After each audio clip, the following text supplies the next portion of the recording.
जीवन उत्तीर्ण होईल. आणि त्याच कवीच्या संदर्भातून सांगितलं की यम ही मंडळी दुसऱ्या कुणालाही माने.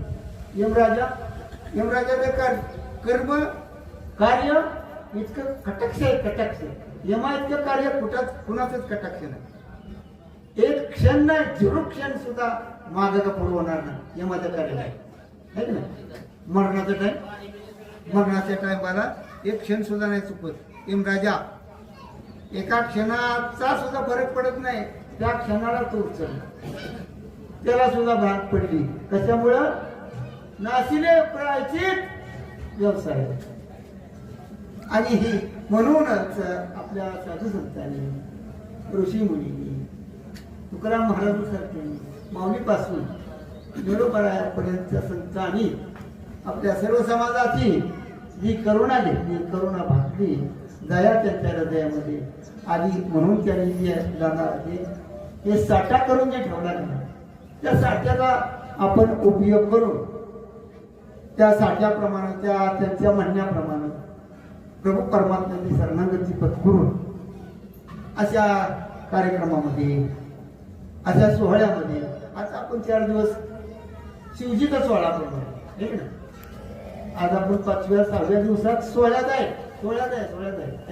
5-6 दिवसाचा आज काळ गेला का नाही, आनंदीमय काळ, आनंदाच्या डोळे आनंद.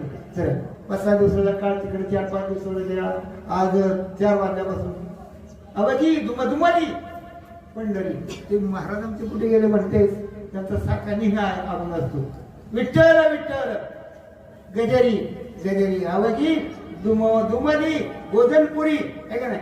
4-5-3 वाजल्यापासूनच नाही, सकाळी 9-10 वाजल्यापासूनच गोधनपुरीमध्ये त्या प्रभू परमात्म्याच्या नावाचा गजर जो चाललेला आहे का नाही, त्याने सर्वांच्या अंतकरणामध्ये असलं उन्हाचा तडाखा असून सुद्धा सर्वांची अंतकरण फ्रीज सारखी झाली. काय म्हणत ही का नव्हती ती, अशी गार गार गार हवेत सर्वांना आनंदमय वातावरण वाटू लागलं. आणि त्याचबरोबर आज या ठिकाणी या सर्व मंडळीच्या समोर मी माझे भाग्याचाच हे समोर, आणि माझं भाग्य म्हणजे की आपल्या सर्वांच्या पायाच्या पुण्याने ही गादी नाही, तुका म्हणे येते पाहिजे, इतरांना नाही, पण ही आपल्या सर्वांची पुण्य. पहिल्यांदाच मी सांगितलं, मी लाडकी लेक संताची.